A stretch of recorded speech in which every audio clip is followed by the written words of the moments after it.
හිමි සිත නොරිදවා ඇඳට යන වේලාව පැමිණියා ඇඟපත එහෙම සෝදා ඇඳට ඉනුමැන මල්ලි නැගිටලා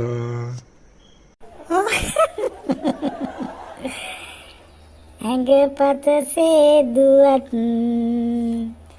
මා සයනයට පැමිණියත් අද නම් බෑ කොමත් ඉවර නෑ තව ජපන් වීසත්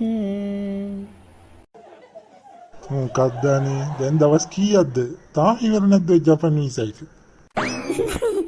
නෑ අප්පා මම යනවා තරහයි මම යනවා ඕනේ නෑ මගුලේ